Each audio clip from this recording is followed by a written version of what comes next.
अस्सलाम वालेकुम नाजरीन, मैं हूं KNS से फ़ज़ा ज़ैनब और आज हम एक अहम मौजू लेके आए हैं जो कि मौजू है मेंटल हेल्थ को लेके। अगर हम कश्मीर की बात करें तो मेंटल हेल्थ कंसर्न्स जो है बहुत ज़्यादा बढ़ गए हैं एमंग द यूथ्स। अगर बात करें 17 टू 35 का जो एज ग्रुप है वो काफ़ी स्ट्रेस में है, उनमें एंग्जाइटी है, उनमें डिप्रेशन है और ये सब मेंटल हेल्थ डिसऑर्डर्स के चलते जो इकदाम उठते हैं, उनके जो गलत कदम उठाते हो, चाहे वो सुसाइडल टेंडेंसीज़ हो, चाहे ड्रग एडिक्शन हो या वायलेंस हो, तो कई सारे ऐसे इकदाम उठाते हैं जो कि बहुत गलत है उनके लिए भी, सोसाइटी के लिए, उनके फैमिली के लिए भी। तो इसी मुद्दे पे हम बात करने जा रहे हैं। हमारी साइकोलॉजिस्ट जो लैला कुरैशी नाम है इनका, और इनका इस फील्ड में एक्सपीरियंस 8 सालों का है। इससे बात करेंगे और ये जानने की कोशिश करेंगे कि किस तरीके से जो दिन ब दिन सुसाइडल टेंडेंसीज बढ़ रही है, दिन ब दिन मेंटल हेल्थ डिसऑर्डर्स बढ़ रहे हैं, क्या वजह है इन सब के पीछे। बहुत बहुत शुक्रिया लैला हमारे साथ जुड़ने के लिए। अस्सलाम वालेकुम, थैंक यू। वालेकुम सलाम। लैला, ये जो मेंटल हेल्थ कंसर्न जो है ये डिसऑर्डर में कब तब्दील हो जाता है? क्योंकि हमें लगता है कि कोई एंग्जाइटी का शिकार है, डिप्रेशन का शिकार है, लेकिन ये पता कब चलेगा कि ये एक डिसऑर्डर है? ये अब वो एंग्जाइटी, छोटे लेवल की एंग्जाइटी नहीं रहेगी, ये वो छोटी सी चीज़ नहीं है अब। ठीक है, मैं आपको एक छोटा सा मतलब मौजू पकड़ती हूँ जो आपने ऑलरेडी कहा, सुसाइड के रिलेटेड। जैसे एक इंसान पैदा होता है और वो बढ़ता है, उसकी ख्वाहिशात बढ़ते हैं, उसके डिज़ायर्स बनते हैं, उसको खुशी दुख का पता चलता है और एक पॉइंट ऐसा आता है उस इंसान की ज़िंदगी में कि वो चाहता है कि मैं खुद को ख़त्म कर दूँ। तो वो उतार चढ़ाव जो होते हैं ज़िंदगी में, वो उसको उस लेवल तक पहुंचाता है कि उनसे अब हुआ नहीं जाता। वो कहते हैं बस अब I have to finish my life. तो आप सोचें कि उसकी मेंटल हेल्थ और मेंटल प्रोसेस कहाँ तक पहुंच गया होगा। अब वही मैं आपको बताऊंगी, जब कोई कट्स देता है, सेल्फ हार्म करता है, तो वो एक कंसर्न है। लेकिन जब इंसान अपने आप को गोली मार देता है तो वो एक मेंटल हेल्थ डिसऑर्डर था जिस वजह से उसने अपने आप को ख़त्म किया है। तो हमें पहले ही डिटेक्ट करना चाहिए। जब हमें पहले ही कंसर्न होता है तो वो उस लेवल तक पहुंचेगा ही नहीं। ठीक है ना? तो disorder, mental disorders are extreme. If I say you have depression, that means it is extreme. That means आप स्ट्रेस से गुजर गए हो, आप परेशानियों से गुजर गए, आप नॉर्मल स्ट्रेसर से गुजर गए हो, लेकिन अब आप डिप्रेशन के लेवल पे हो। तो पहले कंसर्न हमेशा होना चाहिए कि हम पहले ही इलाज करें। ठीक है ना? जी, सुसाइड का अगर देखेंगे मेन रीज़न जो जहाँ से ये स्टार्ट होता है, हम सिर्फ सुसाइड की बात नहीं करेंगे, जो कि शुरुआत होती है एंग्जाइटी डिप्रेशन से ही शुरुआत होती है। इसमें फाइनेंशियल क्राइसिस आ जाते हैं, आप में अनस्टेबिलिटी होती है। उसके बाद इसमें बहुत सारी ऐसे वास्ट चीज़ें आती है जिसकी वजह से एंग्जाइटी में पड़ जाता है इंसान, डिप्रेशन हो जाता है कि इंसान को, चाहे रिलेशनशिप इश्यूज़ है, ब्रेकअप्स है, this is the main reason also, family disputes है। सो आप क्या कहना चाहेंगे कि कश्मीर में जो बढ़ता मेंटल हेल्थ डिसऑर्डर है वो किस वजह से हो रहा है? देखिए, एक तो जाहिर सी बात है, we live in a conflicted place, तो वो एक आइडेंटिटी क्राइसिस तो है ही यूथ में। ठीक है ना? उसके बाद इंटरफेरेंस बहुत ज़्यादा है हर सोर्स से। ठीक है? प्लेटफॉर्म कुछ भी नहीं है यूथ के लिए।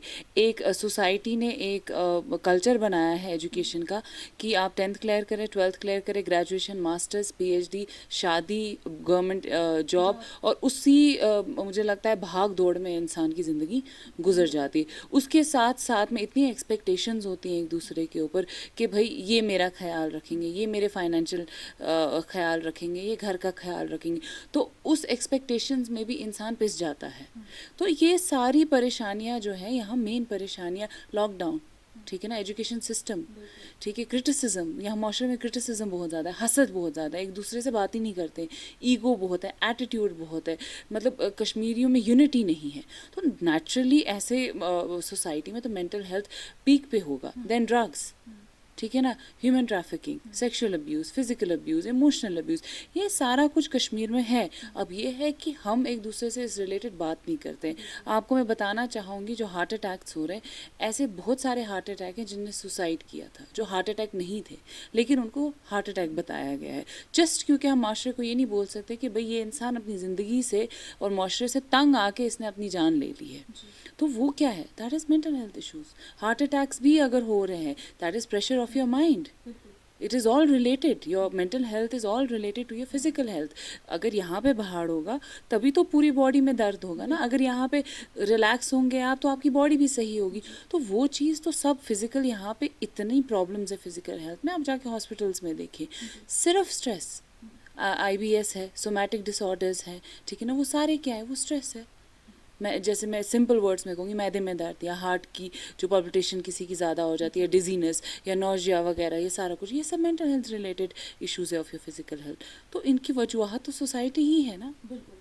देखिए, जैसे आपने ड्रग अब्यूज़ की बात की है, जितना हम देख रहे हैं इस बारे में अवेयरनेस होती है, इवेंट्स होते हैं, कैंपेन्स होते हैं, लेकिन कहीं ना कहीं एट द एंड अगर ग्राउंड लेवल पे देखते हैं तो उतने बदलाव आते हुए दिखते नहीं है। ज़्यादा से ज़्यादा लोग जो है ड्रग एडिक्शन में इन्वॉल्व हो रहे हैं। उसमें आप क्या कहना चाहेंगे? क्या कहीं ना कहीं कैंपेनिंग गलत होती है? क्या इवेंट्स करने का जो तरीका है वो गलत है? आप क्या कहना चाहेंगे? ड्रग्स को यहाँ समझा ही नहीं है ड्रग एडिक्शन सिर्फ इतना ही नहीं होता कि किसी ने बाय चॉइस ड्रग ली है और वो एडिक्ट हो गया है। कभी कभी हमारे पास इंड्यूस्ड एडिक्शंस भी होते हैं, जिसको हम कहते हैं विक्टिम्स, ठीक है ना। उनको मेरे पास पिछले हफ्ते ही एक केस आया, मैं जगह की बात नहीं बताऊंगी, लेकिन उसको मस्जिद से बाहर निकला छोटा लड़का, थोड़ा जहनी कमज़ोर है, तो उसको बाकी बच्चों ने पकड़ के उसमें ड्रग्स इंड्यूस किया, सिर्फ उसको एडिक्ट बनाने के लिए, क्योंकि once he is addict he will look for drugs, क्योंकि उसकी बॉडी ड्रग्स मांगेगी। तो ये सारा हमें पता ही नहीं है यहाँ पे। आपको पता है कश्मीर में 50% ऑफ ड्रग्स जो है वो एडिक्ट्स नहीं होते, वो विक्टिम्स होते हैं, और उन्हीं विक्टिम्स पे हमें काम करना है, क्योंकि उन्हीं विक्टिम्स से हमें पता चलेगा कि ये रैकेट है कहाँ, लेकिन उन पे काम नहीं होता है। आप मुझे पता है कैंपेन है, मैं ड्रग्स के बारे में इस वक्त बोल रही हूँ, लेकिन मैं अपने क्लिनिक में इम्प्लीमेंटेशन नहीं करूँगी तो फ़ायदा क्या है? क्या हमारे पास कोई भी ऑर्गेनाइजेशन है जो ड्रग कैंपेन करती है, म्यूज़िक वहाँ पे इवेंट्स करते हैं? क्या आप मुझे एक बात बताएं, क्या किसी ने वो रिकॉर्ड सर्वे किया है?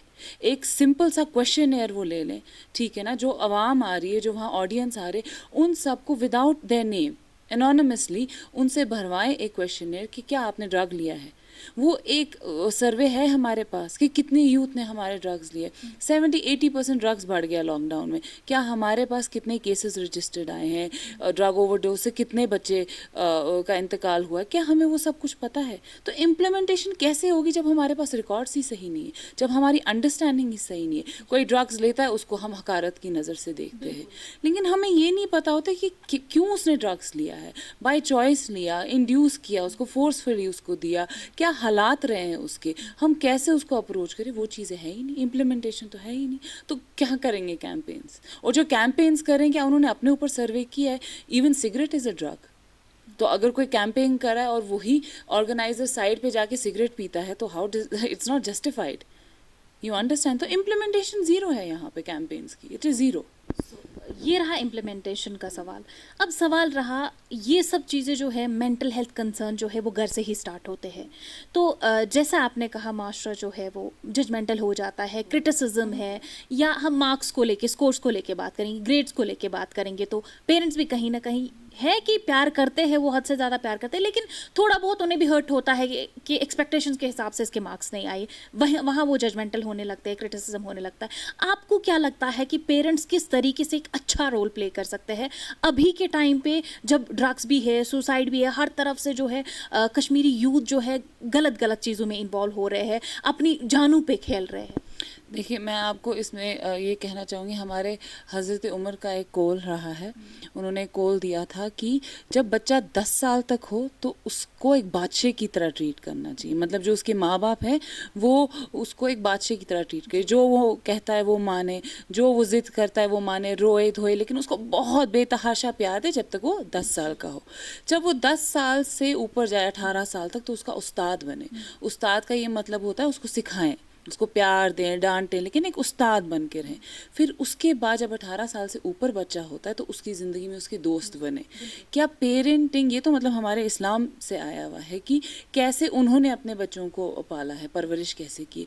क्या हम बच्चों का दोस्त बनते हैं? क्या हम बच्चों को बादशाह की तरह ट्रीट करते हैं? क्या हम उस्ताद सही बनते हैं? बिल्कुल भी नहीं। हम पहले ही, हम मुझे लगता है पेरेंट्स इतने स्ट्रिक्ट हो चुके हैं, हर एक चीज़ में इतना कंपटीशन है कि बच्चे को समझ ही नहीं आता है व्हाट इज़ माई एग्जिस्टेंस।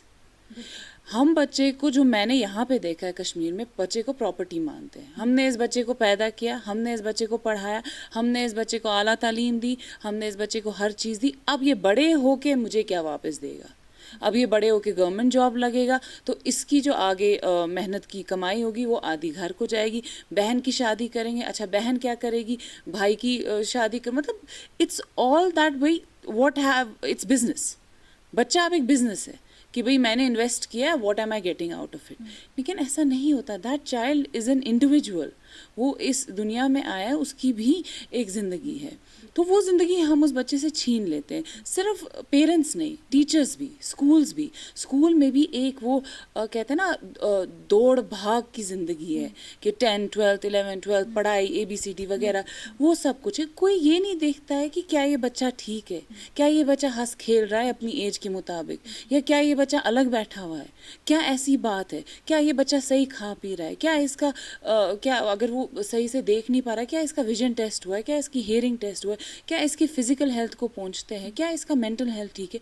वो चीज़ तो है ही नहीं। तो ये सिर्फ पेरेंट्स नहीं है, पेरेंटिंग तो है ही यहाँ पे। मुझे लगता है काफ़ी पेरेंट्स ने पेरेंटिंग समझी नहीं है। तो ये तो मतलब मुझे लगता है ये चलता है जनरेशन टू जनरेशन। अब थोड़े बहुत जो हमारे जनरेशन के पेरेंट्स हैं वो थोड़ा बहुत बच्चों को समझ रहे, बट उसके अलावा मुझे लगता है इतना प्रेशर है बच्चों पे कि they don't know there existence. देखिए, जैसे आपने कंपटीशन की बात कही, आपने प्रेशर की बात कही, तो स्कूल्स के बारे में भी आपने कहा। देखिए, स्कूल्स में कितना इम्पोर्टेंट है एक काउंसलर्स का होना, प्रोफेशनल काउंसलर्स का होना, जो कि मेंटल हेल्थ के बारे में बात करे, जो मेंटल हेल्थ की काउंसलिंग करे बच्चों की। एटलीस्ट पता चल जाए, अगर घर पे पेरेंट्स को पता नहीं चल पा रहा है, क्योंकि मोस्ट ऑफ द टाइम बच्चा जो है स्कूल में ही रहता है, अगर पेरेंट्स को पता नहीं लग रहा है, कम से कम काउंसलर्स को पता चल जाएगा कि इसकी कैसी एक्टिविटीज़ है। उस बारे में आप क्या कहेंगे? Counsellors are must. और ये तो आप देखिए NCERT CBSE के रूल्स भी है कि हर स्कूल में, हर डिपार्टमेंट में एक साइकोलॉजिकल काउंसलर होना बहुत ज़रूरी है। जब हम काउंसलर बोलते हैं, that doesn't mean admission counsellor, that doesn't mean career counsellor, I mean a psychological professional mental health counsellor. उनका ये क्या कहते हैं, ये किसी को भी काउंसलर ले लेते हैं और फिर कहते हैं भाई बच्चे को आप वास पढ़ो। ये वास पढ़ना नहीं होता है। चाइल्ड और an adult who is just gone through stress, उसको नहीं पसंद है कि कोई उसको वास पढ़े। उसको पहले समझना है और उसके बाद जब वो बॉन्ड बन जाता है तब उसके बिहेवियर को मॉडिफाई करना है। तो वो सिर्फ एक साइकोलॉजिकल काउंसलर ही कर सकती है। It is very essential. Teachers के साथ कभी वो बॉन्ड नहीं बनता है बच्चों का, हालांकि बनना चाहिए। हर टीचर एक काउंसलर की तरीके से ही सिखाना चाहिए और होना चाहिए। हर बच्चे को इतनी कंफर्ट लेवल होनी चाहिए कि टीचर को कम से कम बताए कि मुझे कोई प्रॉब्लम है। लेकिन अब ये है कि ऐसी चीज़ नहीं है यहाँ पे, तो ऑब्वियसली काउंसलर्स आर मस्ट, जो सिर्फ बच्चे की मेंटल हेल्थ को ध्यान दे, सिर्फ उनसे बात करे। इट इज़ मेंटल हेल्थ ठीक नहीं होगा वो कहाँ पढ़ाई करेंगे, ये तो ऑब्वियस सी बात है, ये तो जाहिर सी बात है। तो हमें ज़रूरी इस चीज़ का ख्याल रखना है। ये ट्रेडिशनल इंस्टीट्यूशंस का अगर देखा जाए, उलमा जो है हमारे, उनका वाज़ो नसीहत भी बहुत बहुत मायने रखता है, बहुत इम्पॉर्टेंट है।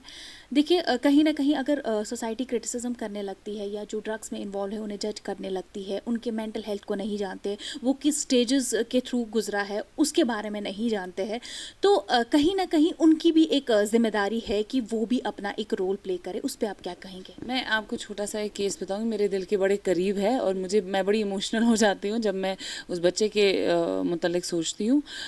मुझे याद है हम ग्राउंड में बैठे थे, मैं स्कूल का नाम नहीं बताऊंगी, छोटा सा बच्चा था, तो वो अलग थलग बैठा था और वो कुछ याद कर रहा था। तो मैं उसके पास गई, मैंने कहा बेटा आप क्या याद कर रहे हो? तो वो उसने मुझे कहा मैं ये कलमा याद कर रहा हूँ, मैं वो कलमा याद कर रहा हूँ। मैंने कहा क्यों, क्या हुआ? तो मतलब मैंने उससे थोड़ी प्यार से बात की, उसको आंसू ना उतरे, आंसू रोना शुरू हो गया। अब मैंने उसको ऐसे किया, मैंने कहा बेटा क्या हुआ? वो हट गया पीछे। मैंने कहा बैठो मेरे पास। मैंने उसके साथ आधा घंटा बात की। उसने मुझे कहा मुझे यहाँ पे दर्द है। मैंने कहा क्यों?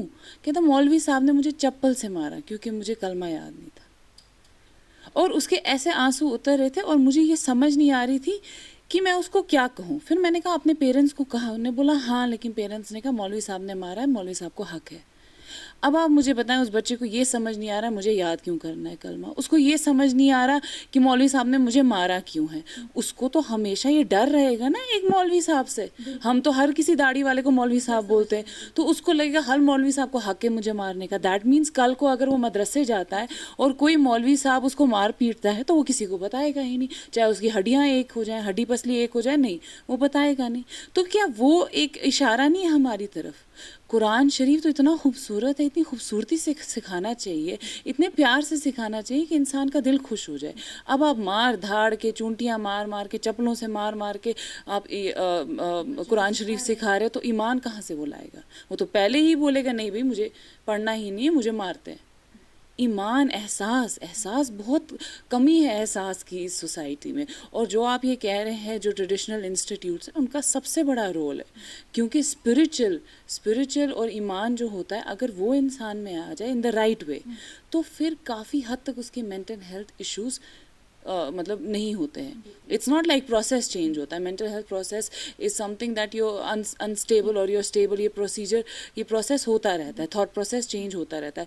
लेकिन उस स्पिरिचुअलिटी की वजह से और ईमान की वजह से काफ़ी चीज़ें सॉर्ट आउट हो जाती हैं आपके मेंटल प्रोसेस में, तो it is a huge role. तो मैं ये बताना चाहती हूँ कि काउंसलिंग, देखिए काउंसलिंग कितनी इंपॉर्टेंट है वो आपने भी कहा है, लेकिन कहीं ना कहीं आजकल के लोग जो है, आजकल ने ये मतलब ये एक मिथ है, स्टीरियोटाइप है, लोग हेजिटेट करते हैं काउंसलिंग करने से। लोग डॉक्टर्स के पास नहीं जाते, साइकेट्रिस्ट के पास नहीं जाते, साइकोलॉजिस्ट के पास काउंसलिंग के लिए नहीं जाते हैं। तो किस तरीके से लोगों में बदलाव आ सकता है, किस तरीके से लोगों की थिंकिंग थोड़ा सा मॉडिफाई हो सकती है कि ये अब स्टीरियोटाइप नहीं बनाना है, इसको एक स्टिग्मा नहीं बनाना है, लोगों को मेंटल हेल्थ पे बात करनी चाहिए। बिल्कुल स्टिग्मा इसलिए, आई मीन जब मैं साइकोलॉजिस्ट बनना चाहती थी मुझे भी बड़े लोगों ने कहा पागलों की डॉक्टर बनोगी, खुद पागल हो जाओगी, अभी भी बोलते हैं तो it is something that I have accepted now. But ये स्टिग्मा हमारी ड्यूटी है प्रोफेशनल्स की हटाने की, क्योंकि आवाम को इस चीज़ जिस आवाम को इस चीज़ की नॉलेज नहीं है उनसे हम क्या एक्सपेक्ट करेंगे। तो नॉलेज देना और सही नॉलेज देना हमारा फ़र्ज़ बनता है। इनफैक्ट मैं आवाम को ये भी कहूँगी, आवाम की इसीलिए भी गलती नहीं क्योंकि जब वो किसी डॉक्टर के पास जाते हैं डॉक्टर उनको दवाई दे देता है, चाहे वो साइकेट्रिस्ट हो चाहे वो कोई भी डॉक्टर हो, उनके पास वक्त ही नहीं होता है कि वो इंसान की बात सुने। तो वो भी एक है मतलब मुझे लगता है आवाम में कि वो कहते हैं कि अगर हम जाएंगे किसी साइकेट्रिस्ट साइकोलॉजिस्ट के पास वो तो हमें नींद की दवाई दे देंगे, वो तो हमें एंटी डिप्रेशन दे देंगे, साइकोटिक ड्रग दे देंगे, तो हम तो पड़े रहेंगे। तो वैसी चीज़ नहीं है, अब काउंसलर्स हैं अवेलेबल, अब हम यहाँ पे सुनने के लिए हैं, we are desperate to listen to people and not give them advice, not suggestion but support them. ये एक फ़र्क होता है, मैं आपको वास पढ़ूँ, मैं आपको एडवाइस करूँ, मैं आपको सजेस्ट करूँ या मैं आपको सपोर्ट करूँ। तो वो बहुत इंपॉर्टेंट है आवाम को समझना कि we are there and we are desperate to help them, क्योंकि अगर मेंटल हेल्थ ठीक होगा तो माशरे की बहुत सारे इश्यूज भी ठीक हो जाएंगे। सो एट द एंड मैं आपसे गवर्नमेंट के लिए जो सजेशंस है, गवर्नमेंट जिससे ज़्यादा से ज़्यादा मेंटल अवेयरनेस कर सकते हैं, ज़्यादा से ज़्यादा मेंटल हेल्थ को लेके कैंपेन्स जो कि परफेक्ट कैंपेन्स है, जिनका एक प्रॉपर प्रोसीजर होता है, जिनका प्रॉपर सर्वे होता है, उनके लिए सजेशंस। देखिए मैंने पहले भी कहा हर डिस्ट्रिक्ट, कश्मीर बहुत बड़ा है तो हर डिस्ट्रिक्ट में एक साइकोलॉजिकल फर्स्ट एड अवेलेबल होना चाहिए, चाहे वो आप डिस्ट्रिक्ट हॉस्पिटल में करें या चाहे आप अलग से मेंटल हेल्थ सेंटर बनाएं। हमारे पास कोई रिहैब हॉस्टल नहीं है। अब आप मुझे एक बात बताएं, जो ड्रग एडिक्ट होंगे वो मेरे पास आएंगे, 1 घंटे काउंसलिंग में मैं कितनी मॉडिफाई करूँगी उनकी बिहेवियर, कितनी डी एडिक्शन करूँगी। They need a rehab hostel जहाँ पे वो 6 महीने उनका डी एडिक्शन प्रोसीजर हो और वो एक अच्छे इंसान बन के वहाँ से निकले। हमारे पास वो सब कुछ है ही नहीं, हमारे पास कोई रिकॉर्ड नहीं है। मैं गवर्नमेंट से मतलब प्लीड करके अपील करना चाहती हूँ कि इस चीज़ पे ध्यान दें। हमारे यहाँ पे क्राइम बहुत बढ़ रहा है, ह्यूमन ट्रैफिकिंग बढ़ रही है, ह्यूमन ट्रैफिकिंग के लिए कोई आगे नहीं आ रहा। आप देखिए सिर्फ ग्रेटर कश्मीर ने एक स्टोरी और कश्मीर मॉनिटर्स की मैंने स्टोरी पढ़ी थी, सिर्फ 2 या 3 स्टोरीज हैं ह्यूमन ट्रैफिकिंग की। रजिस्टर्ड केस कितने हमें वो नहीं पता, उनकी मेंटल हेल्थ का क्या, जो सर्वाइवल्स हैं, ठीक है, उनका क्या है। ड्रग एडिक्ट्स जो फिर डी एडिक्शन पे आ जाते हैं, उनकी मेंटल हेल्थ का क्या, उनको तो हम दोबारा एडिक्ट बना देते हैं ना ताने दे दे के। तो मैं चाहती हूँ कि गवर्नमेंट एक ऐसी जगह बनाए हर इंसान के लिए, सिर्फ बच्चों के लिए नहीं, बड़ों के लिए भी, बूढ़ों के लिए भी, जहाँ वो आएँ और अपने मेंटल हेल्थ के रिलेटेड जान सकें, पहले अवेयर कर सकें। Implementation, we don't need awareness campaigns everywhere, we need implementation, we need a place. खुद ब खुद फिर फुटफॉल बढ़ेगा, but we need that first. वो मेरी गुजारिश है। और स्कूल में, स्कूल की टीचर्स की training, parent training, make them aware regarding the child's mental health, it's very important. जब बच्चे की पहले ही मेंटल हेल्थ ख़राब हो जाती तो वो कैसे एक अच्छा एडल्ट बनेगा।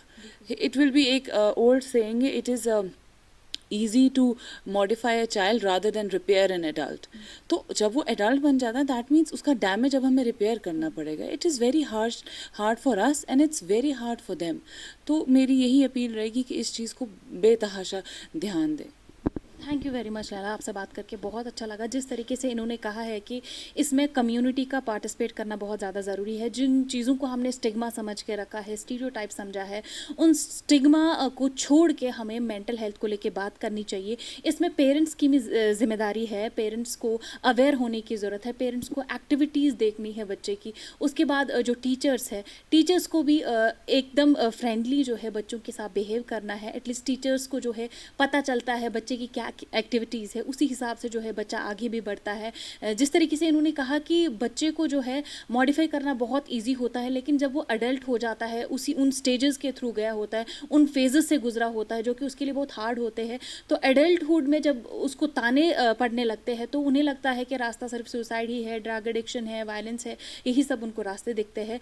तो मेंटल हेल्थ पे बात करना कोई गुनाह नहीं है। मेंटल हेल्थ पे बात करने के लिए आगे आए। गवर्नमेंट के लिए भी इन्होंने सजेशंस दी है, ऐसी प्लेसेस रखे जहाँ पे मेंटल हेल्थ को लेके डिस्कस किया जा सकता है, जहाँ पे अगर किसी को लगता है कि एंग्जाइटी की प्रॉब्लम है वो डिस्कस हो। ऐसा ना हो कि उन्हें लगता है कि साइकेट्रिस्ट या साइकोलॉजिस्ट ऐसे होते हैं वो सिर्फ नींद की दवाइयाँ दे देते हो और आप फिर सो जाते हैं, फिर आपको पता नहीं रहता दुनिया में क्या चल रहा है। बस यही एक चीज़ नहीं है जो डॉक्टर्स देते हैं या साइकोलॉजिस्ट या साइकेट्रिस्ट देते हैं। काउंसलिंग भी होती है, प्रोफेशनल काउंसलिंग से भी इंसान ठीक हो सकता है। ये रिपोर्ट पहुंचाने के लिए कैमरामैन खान मुदस्सिर के साथ मैं फजा ज़ैनब, KNN श्रीनगर, कश्मीर।